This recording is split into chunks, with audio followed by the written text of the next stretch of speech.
ever reached a goal you wanted for years and then a few weeks later wanted something else? Maybe a better job, more money, a bigger house, or a new phone. You get what you wanted, you feel happy for a moment, and then that feeling disappears. So why does this happen? Why do we keep chasing more even when we already have enough? Today, let's talk about the hidden reason and how learning to appreciate what you already have can completely change the way you see your life.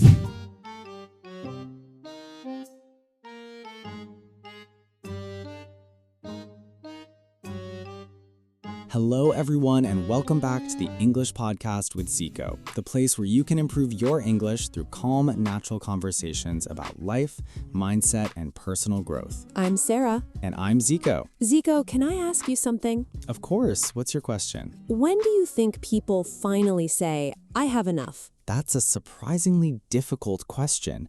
I'm not sure many people ever say it. Why not? Because there always seems to be another goal, another dream, another promotion, another holiday, another thing to buy, another mountain to climb. It's as though the finish line keeps moving. I think you're right. Have you ever noticed how often people say, I'll be happy when? When I get a better job, when I buy a bigger house, when I lose a little weight, when I have more money, when life becomes easier. Yes, it's almost as if happiness is always waiting somewhere in the future, never right here, never today. Exactly, but here's what I've always wondered. What happens when we finally reach those goals? Do we stop chasing, or do we simply find something new to chase? From my experience, it's usually the second one.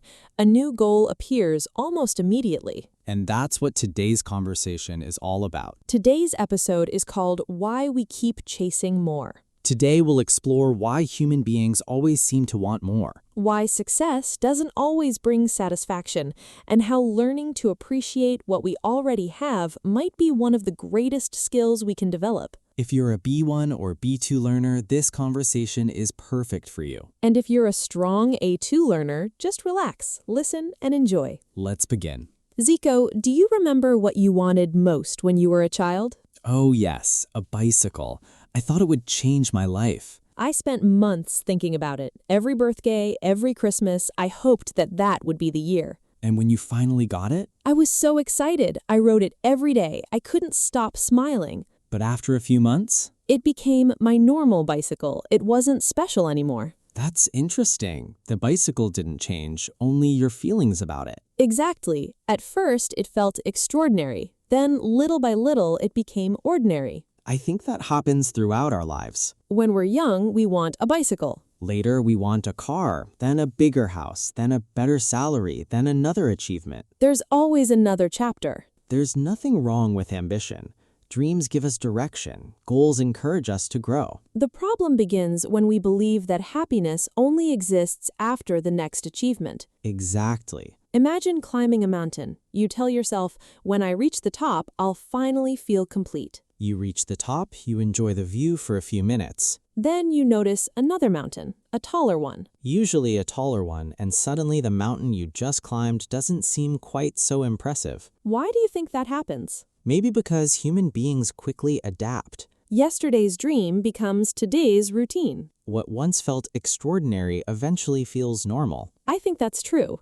The first day in a new home, you notice everything. The smell, the colors, the excitement. 6 months later, it simply feels like home. The same happens with almost everything. A new phone, a new job, a new city. At first, everything feels exciting. Eventually, it becomes part of everyday life. Which means the problem isn't that we have goals. The problem is expecting our goals to make us permanently happy. Exactly, because no achievement can do that. Happiness isn't something we arrive at, it's something we practice. I love that sentence. Happiness is something we practice, not something we purchase, not something we win, not something we discover at the end of a long journey. Exactly. It reminds me of something my grandmother used to say. What did she say? If you can't enjoy a simple meal, you won't enjoy a luxurious one for very long. When I was younger, I didn't understand. Now I think she was right. Because gratitude doesn't depend on what's on the table. It depends on how we choose to see it. Sarah, can I ask you something? Of course. Have you ever achieved a goal you'd wanted for years only to realize it didn't change your life as much as you expected? Yes, when I got my first full-time job, I thought, this is it. Now I'll feel like a real adult. For a few weeks you did? For a few weeks, I did. Then life returned to normal. There were still good days, difficult days, laundry, shopping, cooking, paying bills. I realized that life hadn't suddenly become perfect. It had simply become life. I think that's a lesson many of us learn again and again. We keep looking for one moment, one achievement, one purchase that will finally complete us. But maybe we're already more complete than we realize. Maybe what we're missing isn't more things. Maybe it's more appreciation for what we already have. That's a beautiful thought, because perhaps the opposite of always wanting more isn't having less. Perhaps it's learning to notice how much we already have. Zico, there's something I've been thinking about. What is it? If we keep chasing more, how do we ever know when we've reached enough? Maybe we don't.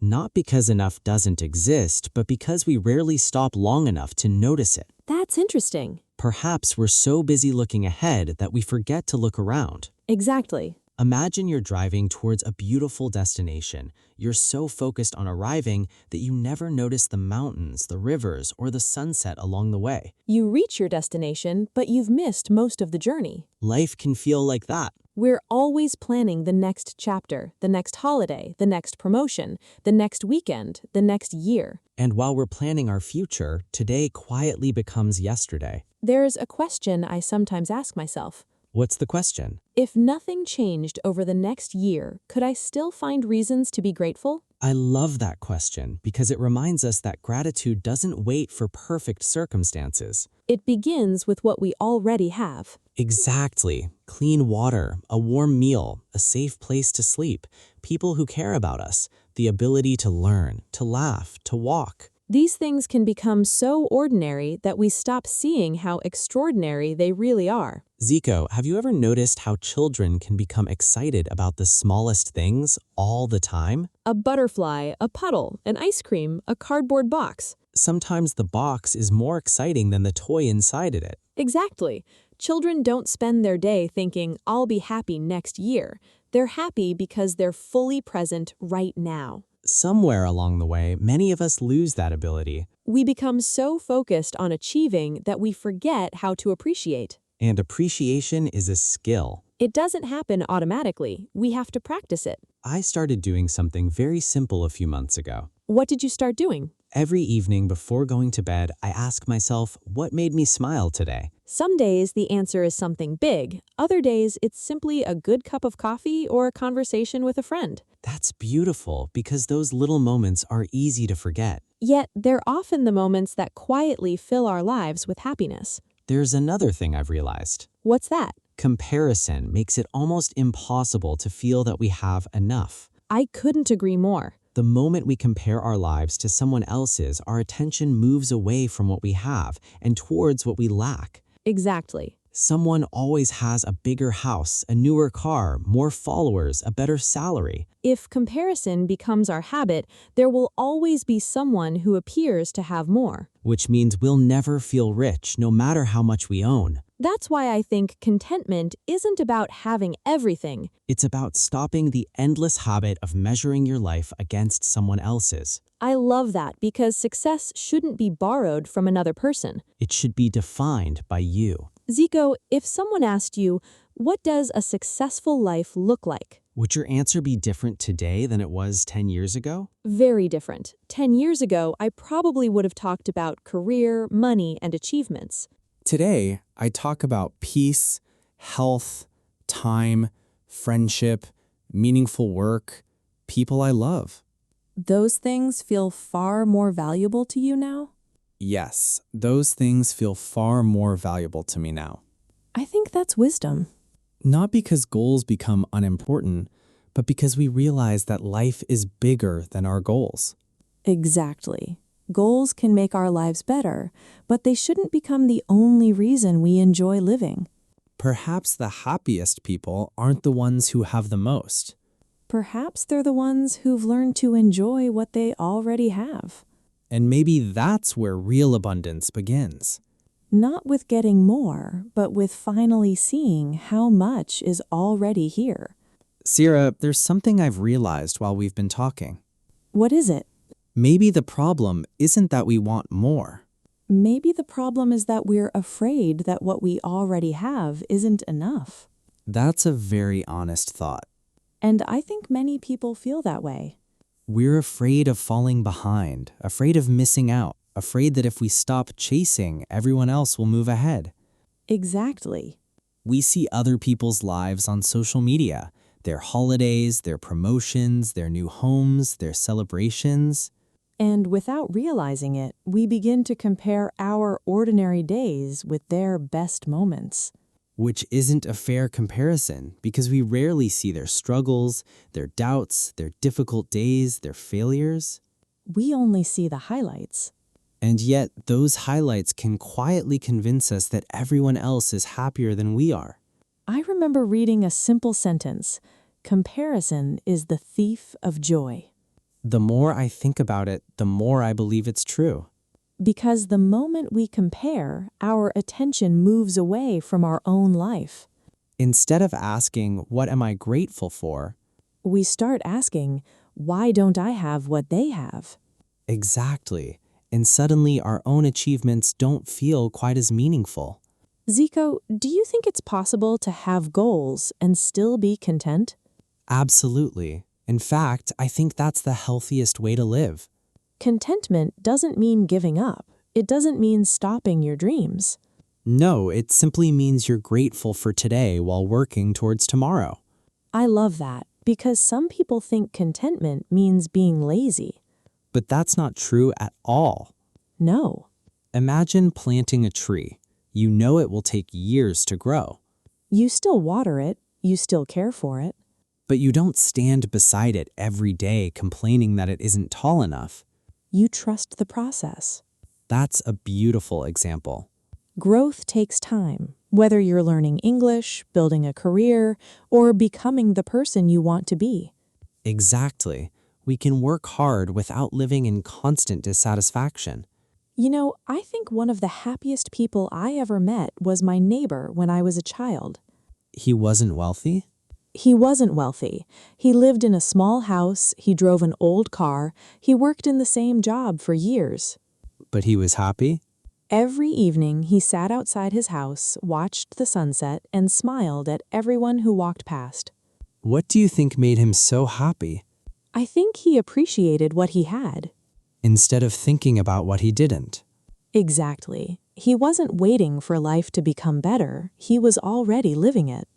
That's a wonderful lesson. Sometimes we think contentment comes after success. But perhaps success begins with contentment. So maybe the question isn't, how can I get more? Maybe it's, what do I already have that brings me joy? A family, a friend, good health, a chance to learn, a peaceful morning, a walk in nature, a conversation, a good book, a warm cup of tea. Life is full of small gifts that we often walk past without noticing. And perhaps that's why gratitude changes everything. It doesn't change our circumstances. It changes the way we see them. Maybe the reason we keep chasing more is because we've forgotten to pause, to breathe, to look around and to realize that some of the things we once dreamed of are already part of our lives. I think that's a beautiful place to finish. Because the richest life isn't always the one with the most. Sometimes it's the one where you can quietly say, I have enough. Now is time for today's word walk. Here are 5 useful words from today's conversation. Word 1, contentment. Contentment means feeling happy and satisfied with what you already have. For example, she found contentment in a simple life. Word 2, ambition.